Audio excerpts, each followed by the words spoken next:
Abel Morgan didn't lose his land to rustlers or bandits. He lost it to ink, lies, and a banker's smug signature. But now he's back in Deadwood Pass, dressed like a drifter and carrying a long rifle in a violin case, and every man who called it legal is about to learn the cost of paper justice. Deadwood Pass wasn't just a town, it was a geyser of greed, erupting with gold, dust, and dreams as fast as fortunes turned to dust. Wagons rumbled down streets barely wider than footpaths, their wheels churning mud thick with the promise of riches. New buildings shot up overnight, saloons and gambling halls vying for space with hastily built banks and land offices. The air buzzed with the shouts of miners, the clatter of hammers, and the tinny piano music spilling from swinging doors. But beneath the surface of this boomtown frenzy lurked a darkness. Laws were bent easier than horseshoes, and justice was a commodity bought and sold like any other. The wealthy and powerful, those who arrived first or cheated best, held the reins tight, squeezing the life out of anyone who stood in their way. It was a place where a handshake could be a contract, and a signature could be a death sentence. Among those caught in Deadwood's undertow was Abel Morgan, a farmer who believed in honest work and the promise of a fair deal. He'd come seeking a better life, only to find himself staring down the barrel of a loaded legal system, aimed and fired by a man who valued profit over people. Deadwood Pass was a place where dreams came to die, and Abel Morgan's was about to be buried 6 feet under, unless he could dig it back up. Before the darkness consumed him, Abel Morgan was a sunrise kind of man. His days began before the roosters crow, the scent of damp earth and blooming sunflowers filling his lungs. His farm, a splash of green against the rugged landscape outside Deadwood Pass, was his pride and joy. He coaxed life from the stubborn soil, raising crops that fed his family and the town. His hands, calloused but gentle, knew the rhythm of the seasons. He understood the language of the wind and the whispers of the rain. He treated his animals with kindness and his neighbors with respect. Abel wasn't chasing gold or power. He simply wanted to build a life, a legacy on the land he loved. His wife, Sarah, with her bright smile and unwavering spirit, was his anchor. Their children, 2 tow-headed youngsters, filled the farmhouse with laughter and dreams. They were a family bound by love and hard work, content in their simple existence. Abel believed he had everything a man could ever need. He was wrong. He didn't account for the greed that festered in the heart of Deadwood Pass, a greed that would soon come knocking on his door, disguised as opportunity. The banker, Silas Blackwood, was a man whose smile never reached his eyes. He saw Deadwood Pass not as a community, but as a collection of assets to be acquired. He ran the town's only bank with an iron fist, lending money at exorbitant rates and foreclosing on those who couldn't pay. He craved land, and Abel Morgan's farm, with its fertile soil and prime location, caught his covetous eye. Blackwood's plan was simple: forge Abel's signature on a loan agreement, then engineer a default. He enlisted the help of Judge Corvus, a man whose conscience was as flexible as his gavel. The judge, in turn, employed a nervous clerk named Timothy, who possessed a talent for mimicking handwriting. Timothy, sweating bullets, painstakingly copied Abel's signature onto the document. The crooked judge then notarized it, adding a veneer of legitimacy to the fraudulent claim. Blackwood then offered Abel a loan against his farm, knowing Abel would refuse. He then filed the fraudulent paperwork. Soon enough, a notice of foreclosure arrived at Abel's doorstep, a cruel twist of fate delivered with the cold indifference of the law. Abel was stunned. He, never taken out a loan in his life. He rushed to the bank, but Blackwood, with a smug grin, presented the forged document. The judge, predictably, ruled in Blackwood's favor. Abel's farm, his life's work, was stolen with the stroke of a pen. Time passed, each day a fresh coat of dust on Abel's broken heart. He watched as Blackwood's men tore down his barn, plowed his fields, and erased every trace of his life. Sarah, heartbroken and weary, tried to keep their spirits up, but the light in her eyes had dimmed. The children, confused and scared, clung to their parents, their innocent world shattered. Abel knew he couldn't stay. He couldn't bear to watch his family wither under the shadow of Blackwood's greed. He sent Sarah and the children to her sister's farm, promising he would join them soon, once he had set things right. He sold everything he had left, his tools, his wagon, even his father's pocket watch, scraping together enough money for a train ticket and a new purpose. He spent weeks in a distant city, learning new skills, hardening his resolve. He traded his plow for a plan, his overalls for a disguise. When Abel Morgan returned to Deadwood Pass, He was a ghost of his former self. Gone was the gentle farmer. In his place stood a lean, weathered drifter with eyes that burned with a quiet fury. He carried a worn violin case, its contents far more dangerous than music. Justice, he knew, wouldn't be found in a courtroom. It would have to be earned note by bloody note. Abel, now calling himself Morgan, stepped off the stagecoach, blending seamlessly into the dusty chaos of Deadwood Pass. His clothes, deliberately worn and patched, spoke of a life of hardship and travel. A wide-brimmed hat shadowed his face, obscuring the pain and anger that simmered beneath. He walked with a slight limp, a carefully cultivated imperfection that added to his disguise. The violin case was his constant companion, its presence both innocent and menacing. To the casual observer, it suggested a wandering musician, down on his luck but still clinging to his art. But beneath the velvet lining lay a disassembled long rifle, its polished steel gleaming in the dim light. It was a weapon of precision and power, a tool for settling scores in a town where justice was deaf and blind. He took a room at the back of the saloon, a dingy space with a single window overlooking the alley. From there he could observe the comings and goings of Deadwood Pass, studying his targets, planning his moves. He spent his days listening, watching, and learning, piecing together the intricate web of lies and deceit that held the town in its grip. He knew he couldn't rush things. Patience was his greatest weapon and silence his shield. The music would come later when the time was right. For now he was simply a shadow waiting for the opportune moment to strike. Timothy, the clerk who'd forged Abel's signature, was a twitchy, anxious man, forever wiping sweat from his brow. He was a small cog in a big machine, easily overlooked but essential to Blackwood's scheme. Morgan watched him from the shadows, noting his nervous habits, his downtrodden demeanor, the way he flinched at loud noises.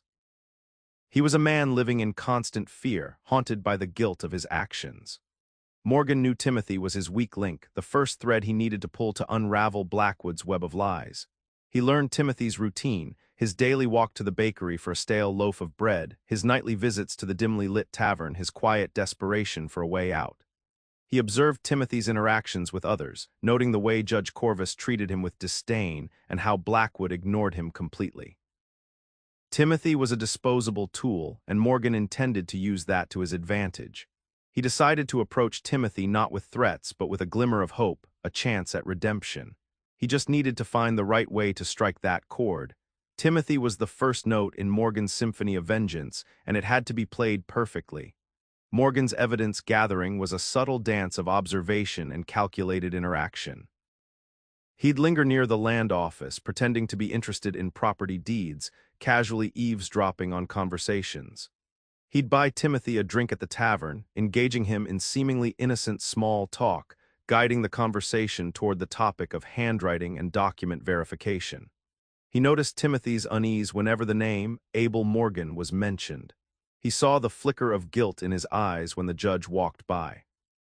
He learned that Timothy was deeply in debt to a local card shark, a fact that Blackwood used to keep him in line.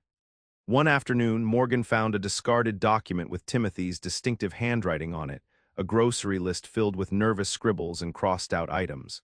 He carefully pocketed it. Another time, he subtly switched Timothy's pen with one that leaked a unique shade of ink, then observed him signing a ledger at the bank. He needed proof, irrefutable evidence that linked Timothy to the forged signature. He wasn't just collecting information, he was building a case, a house of cards that would topple Blackwood's empire, and Timothy unknowingly was providing the blueprints. The confrontation took place in the alley behind the land office under the cloak of a moonless night.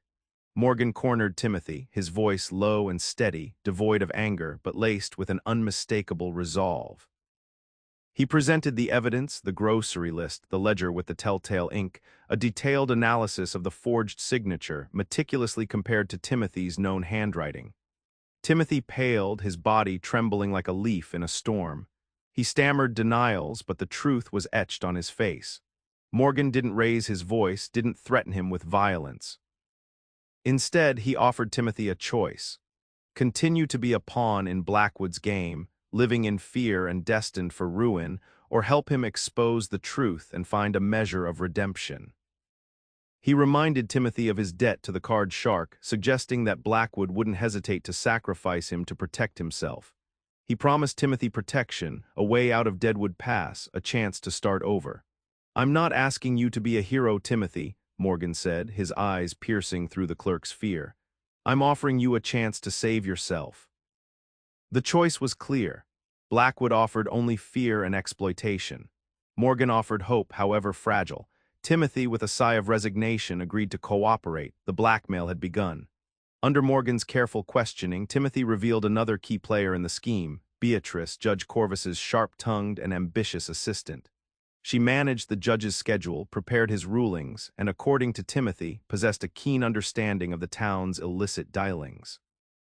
She was also rumored to be having an affair with the judge, giving her considerable influence. Timothy explained that Beatrice was the one who had provided him with Abel's signature to copy, claiming it was for a routine document. He also revealed that Beatrice kept a detailed ledger of all the judge's corrupt activities, hidden somewhere in his chambers. Morgan realized that Beatrice was a much more dangerous target than Timothy. She was intelligent, resourceful, and fiercely loyal to the judge. Gaining her cooperation would be a significant challenge, but the potential reward, the ledger, was worth the risk. He needed a new approach, a different strategy. He couldn't simply confront her with evidence. He needed to find a way to turn her against Corvus, to exploit her ambition and her potential dissatisfaction with her position. The next note in his symphony of vengeance would be far more difficult to play. Determined to find the ledger, Morgan decided to infiltrate Judge Corvus's chambers. He waited until late one night when the courthouse was deserted, slipping past the sleeping janitor with practiced ease. He picked the lock on the judge's office door, his heart pounding in his chest. The room was opulent, filled with leather-bound books and expensive furniture, a testament to Corvus's ill-gotten gains. Morgan searched meticulously, rifling through drawers and cabinets, his fingers brushing against velvet and gold. He found nothing. Just as he was about to give up, he noticed a loose floorboard beneath the judge's desk. He pried it open, revealing a small wooden box. Inside, nestled amongst faded ribbons and dried flowers, was a ledger bound in crimson leather. He had found it.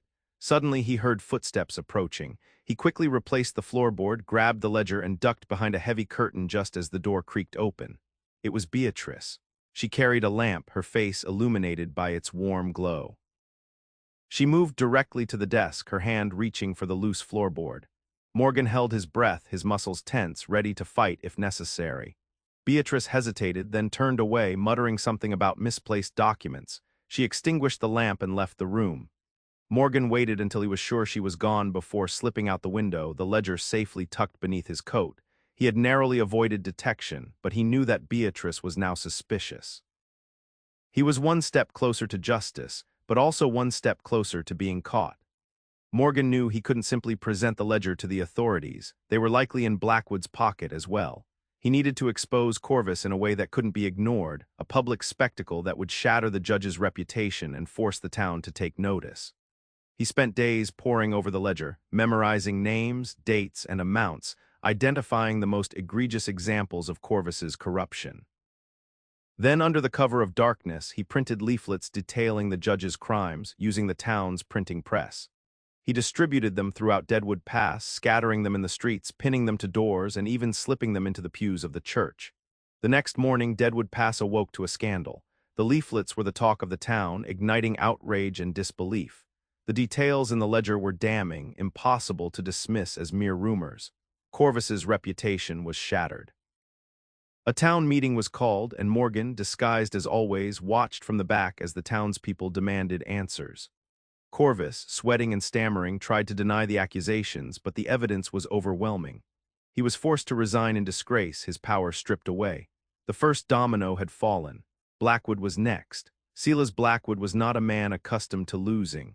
The exposure of Judge Corvus was a stinging defeat, a public humiliation that threatened to unravel his entire operation. He knew that Morgan, whoever he was behind it all, and he wouldn't hesitate to eliminate him. He summoned 3 notorious gunslingers, men with reputations as cold-blooded killers, offering them a substantial sum to rid Deadwood Pass of the troublesome drifter. They were known as the Serpent, the Shadow, and the Butcher, each a master of their deadly craft. Blackwood gave them a description of Morgan, emphasizing the violin case. He wanted Morgan dead quickly and quietly before he could do any more damage. The gunslingers, eager for the reward, fanned out across Deadwood Pass, their eyes scanning every face, their hands hovering near their holsters. Morgan, aware that he had stirred a hornet's nest, became even more cautious. He moved from room to room, avoiding open spaces, trusting his instincts. He knew that Blackwood wouldn't let him get away with this. The game had changed. It was no longer just about exposing the truth, it was about survival. The showdown began at dusk as shadows stretched across the dusty streets of Deadwood Pass. The Serpent was the first to make his move, ambushing Morgan as he left the saloon, but Morgan was ready. He dove behind a water trough, narrowly avoiding the bullet that whizzed past his ear. He quickly retrieved his rifle from the violin case, assembling it with practiced ease. The Serpent, surprised by Morgan's agility, fired again, shattering the water trough. Morgan returned fire, his aim precise and deadly. The Serpent crumpled to the ground, clutching his chest. The Shadow appeared next, emerging from the alleyway, his movements as silent as his name. He was a master of stealth, but Morgan had anticipated his approach. He fired a warning shot, forcing the Shadow to take cover behind a stack of crates. The Butcher, the most brutal of the three, charged headfirst, firing wildly. Morgan, using the crates as cover, expertly picked off the Butcher, his rifle shots finding their mark with deadly accuracy. In a matter of minutes, the streets of Deadwood Pass were silent, save for the moans of the wounded and the echo of gunfire. Morgan stood amidst the chaos, his rifle smoking, his eyes cold and determined. He had survived the ambush, demonstrating his sharpshooting skills and his unwavering resolve. The townspeople who had witnessed the gunfight from their windows began to see him in a new light. He was not just a drifter, he was a force to be reckoned with. The gunfight had changed everything. The townspeople who had once seen Morgan as a mysterious drifter now viewed him as a symbol of resistance against the corrupt elite. They had witnessed his skill, his courage, and his unwavering determination to stand up to Blackwood's tyranny. Whispers of his past began to circulate, rumors of a farmer who had been wronged, his land stolen by the ruthless banker.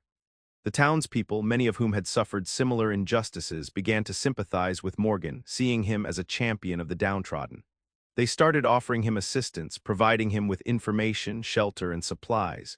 They were no longer afraid of Blackwood, they were emboldened by Morgan's example. The tide was turning. Even Beatrice, Judge Corvus's former assistant, began to have doubts. She had witnessed Blackwood's ruthlessness firsthand, and she knew that he was capable of anything. She started questioning her own loyalty, wondering if she had been on the wrong side all along. Morgan's actions had ignited a spark of hope in Deadwood Pass, a belief that justice was still possible, even in the face of overwhelming odds.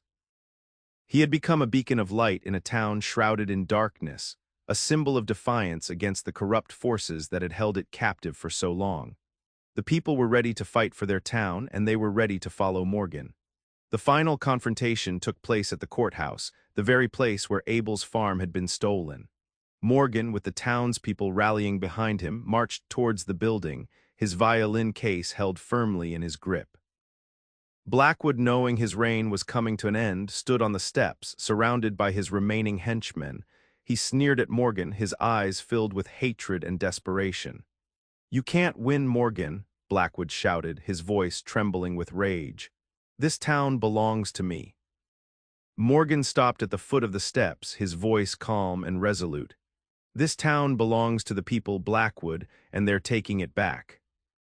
He then presented Timothy, who confessed to forging Abel's signature, and Beatrice, who revealed the full extent of Blackwood's corruption. The townspeople gasped, their anger reaching a boiling point. Blackwood, realizing he was defeated, drew his gun, aiming it at Morgan. But before he could fire, the townspeople surged forward, disarming him and his henchmen. Morgan then produced the forged loan agreement, along with irrefutable evidence of Blackwood's crimes, presenting it to the newly appointed sheriff. Blackwood was arrested, his empire crumbling around him. Justice had finally come to Deadwood Pass. With Blackwood behind bars, the town began the long process of rebuilding. The corrupt officials were replaced with honest ones, and the laws were rewritten to protect the vulnerable. The stolen land was returned to its rightful owners, including Abel Morgan. He stood on his farm once again, the sun warming his face, the scent of earth filling his lungs. It was scarred and neglected, but it was his. He knew it would take time and effort to restore it to its former glory, but he was ready for the challenge. He sent word to Sarah and the children, telling them it was safe to return. Their reunion was filled with tears of joy and relief. The family was finally whole again. Abel looked out over his land, a sense of peace washing over him. He had faced unimaginable hardship, but he had emerged stronger and more determined. He had brought justice to Deadwood Pass, not with six-shooters, but with truth and courage. He had proven that even in the darkest of times, hope could prevail. The farm was more than just land. It was a symbol of resilience, a testament to the power of the human spirit. Abel Morgan had returned from the brink, and he had brought his town with him. As the seasons changed, Deadwood Pass slowly transformed. The scars of corruption remained, but they were fading, replaced by a sense of hope and renewal. The townspeople, inspired by Abel's courage, worked together to build a better future. Abel stood at a crossroads. He had achieved his goal, brought justice to Deadwood Pass, and reclaimed his farm, but the experience had changed him. He was no longer the naive farmer who had arrived seeking a better life. He was a warrior, a survivor, a symbol of hope. He considered moving on, leaving Deadwood Pass behind and starting anew somewhere else, somewhere untouched by corruption and greed. He could take his family and build a peaceful life, far away from the memories of his past. But he also felt a sense of responsibility to the townspeople, a connection forged in the fires of adversity. They had supported him, believed in him, and fought alongside him. He couldn't abandon them now. He looked at Sarah and the children, their faces filled with hope and excitement. They were home, surrounded by friends and neighbors, building a community.